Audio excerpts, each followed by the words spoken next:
어스틴 주님의 교회 매일 말씀 묵상에 오신 여러분들을 환영합니다. 하나님 말씀과 함께 풍성한 하루 누리시길 바랍니다. 안녕하세요 성도 여러분. 11월 8일 수요일 말씀 묵상 시작하겠습니다.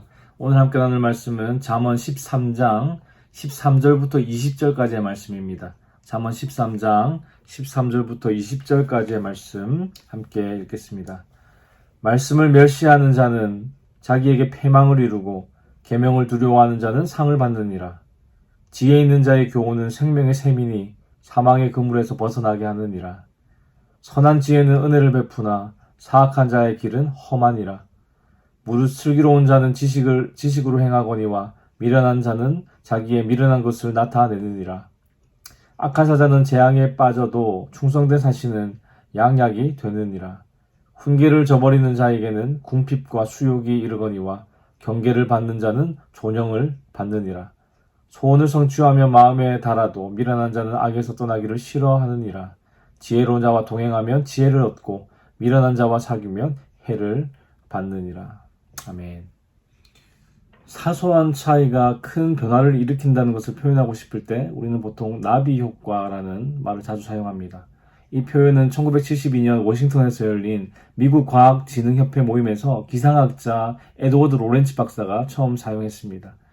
로렌츠 박사의 발표 내용이 기상 예측 가능성에 관한 것이었는데요. 브라질 나비의 날개짓이 텍사스의 토네이도를 일으킬까라는 제목이었습니다. 기압, 기온, 바람 등 이 기상 자료에 아주 미세한 차이가 있을 경우 14일 후의 날씨가 전혀 달라지기 때문에 기상 예보는 사실상 불가능하다고 합니다. 그래서 나비 효과라는 개념의 핵심은 아무도 미래를 정확히 예측할 수 없다는 것이지 사소한 변화가 큰 변화를 일으킨다는 그런 말이 아니라고 합니다. 사소한 차이가 큰 변화를 일으킨다는 것을 표현하기에는 나비 효과보다 아마도 스노우볼 이펙트, 눈덩이 효과가 더 적절할 것입니다. 작은 눈덩이를 이렇게 열심히 굴리다 보면 눈이 뭉쳐져서 커진다는 말이죠. 최초의 아주 작은 행동이 결과적으로 아주 어떤 큰 결과를 만든다는 말입니다. 잠언 말씀에서 계속 비교되는 두 가지가 있죠. 지혜와 어리석음, 그리고 의인과 악인입니다. 이 두 가지의 결과는 정말 크게 다릅니다. 그러나 그 시작은 분명 사소한 차이였을 겁니다. 예를 들어 오늘 본문 13절에 보시면 말씀을 멸시하는 자는 자기에게 패망을 이루고 계명을 두려워하는 자는 상을 받느니라. 말씀을 멸시하는 자와 말씀을 두려워하는 자의 차이는 패망하느냐 상을 받느냐 엄청난 차이죠. 그러나 처음에는 말씀을 멸시하는 것과 말씀을 두려워하는 것 사이에 크게 차이가 나지 않습니다. 말씀을 두려워할 때도 종종 있고 가끔 그 말씀을 무시할 때도 있지 않습니까? 그러나 시간이 갈수록 점점 그 선택들이 굳어지게 되고 눈덩이같이 큰 결과를 만들게 되는 것이죠. 그렇기 때문에 우리는 능동적으로 지혜를 선택해야 하고 적극적으로 말씀을 두려워하는 그런 선택을 해야 하는 것입니다. 제가 오랫동안 신앙생활을 하면서 느낀 것은 저를 포함해서 많은 성도님들이 신앙생활을 아주 나이브하게, 그러니까 순진하게 하고 있다는 것을 많이 느낍니다. 무엇이 지혜인지 어리석음인지 분간하려고 힘쓰지 않습니다. 그냥 수동적으로 교회를 다니면서 마치 학교에서 주입식 교육을 받듯이 교회에서도 수동적으로 말씀만 주입받는 것 같다는 생각이 많이 듭니다. 잠언 말씀을 통해 계속해서 지혜와 어리석음, 의인과 악인이 비교가 되고 있지 않습니까?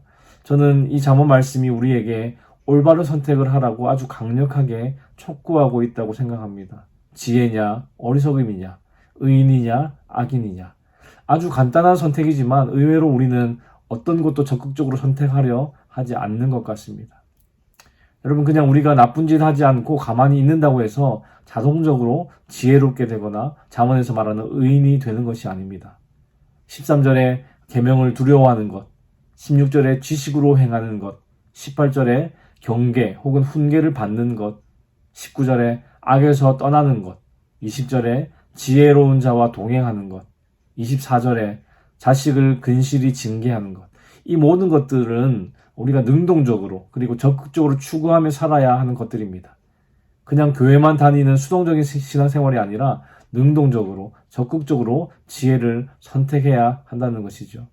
그리고 그 작은 선택들이 모여서 신앙의 큰 차이를 만드는 것입니다.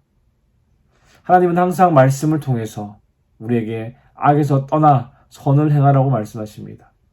솔로몬의 잠언은 오늘 말씀을 통해 우리가 떠나야 할 악이 무엇인지, 행해야 할 선이 무엇인지 구체적으로 알려줍니다. 오늘 본문 13절과 14절 다시 한번 읽어보겠습니다. 13절과 14절입니다. 말씀을 멸시하는 자는 자기에게 패망을 이루고 계명을 두려워하는 자는 상을 받느니라. 지혜 있는 자의 교훈은 생명의 샘이니 사망의 그물에서 벗어나게 하느니라. 아멘. 우리가 당장 떠나야 하는 악은 하나님의 말씀을 멸시하고 지혜 있는 자의 교훈을 무시하는 것입니다.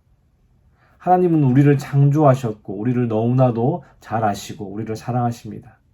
그래서 우리가 그분의 지시에 귀를 기울이고 그분의 말씀대로 행하는 것은 너무나도 당연합니다. 하나님께서 우리에게 주신 성경은 그분의 변함없는 말씀이죠. 마치 자동차 사용 설명서와 같이 하나님의 말씀에 순종하면 올바르게 달릴 수가 있고 삶의 능력을 얻게 될 것입니다. 그러나 어리석은 사람은 하나님의 말씀을 멸시합니다. 하나님의 말씀을 무시하면 필연적으로 고장이 나고 사고가 나고 실패를 겪을 수밖에 없는 것이죠. 하지만 하나님의 말씀을 두려워하는 사람은 13절에 보니까 보상을 받습니다. 하나님을 경외하는 성도는 말씀이 금하는 것을 멀리하고 말씀이 명령하는 것에 순종하기 위해 힘씁니다. 말씀을 두려워하며 순종하는 사람에게는 하나님이 주시는 상이 기다리고 있습니다.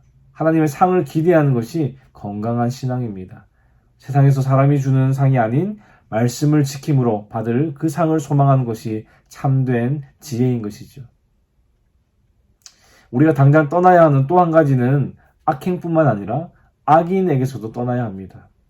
여러분 주변에 하나님의 말씀을 무시하고 지혜로운 자의 교훈을 무시하는 사람이 있다면, 또한 남을 교묘하게 속이며 사악하게 행하는 사람이 있다면 지금 당장 멀리 하시기 바랍니다. 훈계를 저버리고 악에서 떠나기를 싫어하는 사람을 절대로 가까이 해서는 안 됩니다.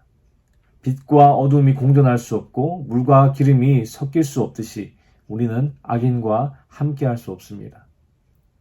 오늘 말씀은 악인에게서 떠난 사람이 받는 그 복에 대해서 설명하고 있는데요. 17절과 18절 다시 한번 읽어보겠습니다. 17절과 18절입니다. 악한 사자는 재앙에 빠져도 충성된 사신은 양약이 되느니라.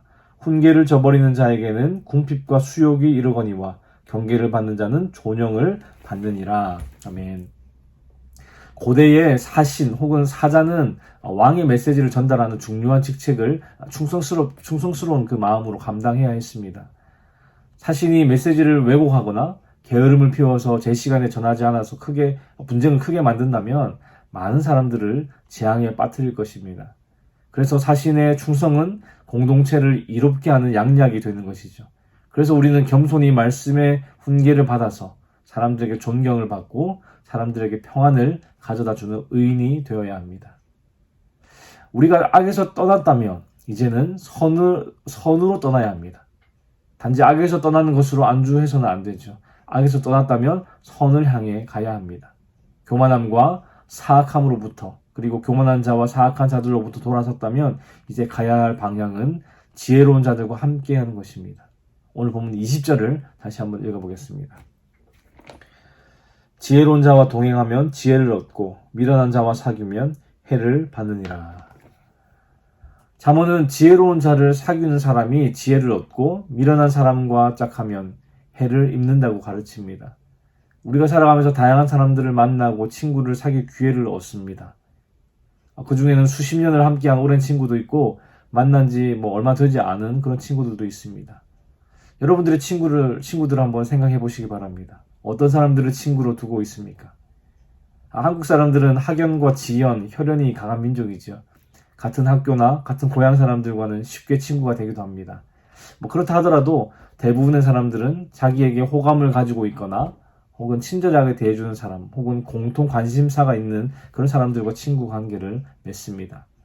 그런데 오늘 잠언 말씀은 친구를 사귈 때 인간적인 조건보다 참된 지혜를 소유했는지 여부를 중요하게 봅니다. 여러분, 솔로몬의 뒤를 이어 아들 르호보암이 왕위에 올랐을 때 어떤 일이 있었습니까? 여로보암이 이스라엘 회중을 데리고 르호보암 왕 앞에 나와서 아버지 솔로몬 왕이 부여했던 그 무거운 노동 강도를 이제는 좀 경감해달라고 그렇게 요구했습니다. 그러자 르호보암은 아버지 솔로몬을 섬기던 나이 많은 신하들과 또 자기와 함께 자라난 친구들을 따로 불러서 해결책을 각각 물었습니다. 그는 결국 어리석은 친구들의 조언을 따름으로써 왕국을 둘로 분열시키고 말았습니다. 어리석은 자들과 함께한 결과는 자기 자신뿐만 아니라 주변 모든 관계에 걷잡을 수 없는 불행을 가져올 수 있습니다. 이런 어려움을 피하는 길은 순수한 신앙을 가진 사람들과 교제하며 마음을 나누는 것입니다. 여러분들의 구역과 또 부서에서 그런 교제와 나눔이 있기를 축복합니다. 사랑하는 성도 여러분, 가장 복된 삶은 하나님과 동행하는 삶입니다. 하나님의 말씀에 순종하며 따라가는 삶이라는 것이죠. 하나님은 말씀을 두려워하는 자의 인생을 책임져 주십니다. 그러므로 성도는 하나님의 말씀에서 나오는 그 지혜를 평생의 친구로 가까이 두고 지내야 합니다.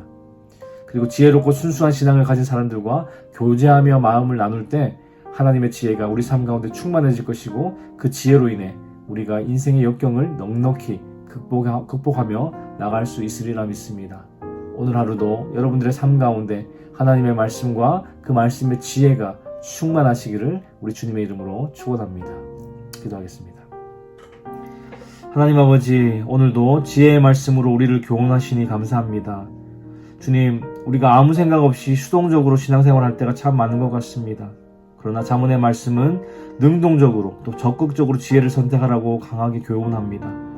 주님, 항상 하나님의 말씀 앞에 두려워하게 하시고 그 말씀에서 나오는 지혜를 적극적으로 선택하며 살아가게 하여 주시옵소서. 그리고 우리의 삶 속에서 지혜로운 자들과 동행함으로 복된 삶을 살아가게 하여 주시옵소서. 주님, 오늘도 주님께서 주시는 힘과 은혜로 살아가기 원합니다. 주의 도우심으로 승리하는 하루 되게 하여 주시옵소서. 감사를 드리며 예수 그리스도 이름으로 기도하였습니다. 아멘. 수요일 기도 제목으로 함께 기도하겠습니다. 교육부 및 청년사역을 위해 기도하실 때에 영아부, 유아부, 초등부, 중고등부, 교회학교를 통해서 어릴 때부터 아이들이 복음을 만나도록, 그리고 대학부, 청년부, EM 사역을 통해서 영적 부흥이 일어나도록 기도해 주시기 바랍니다.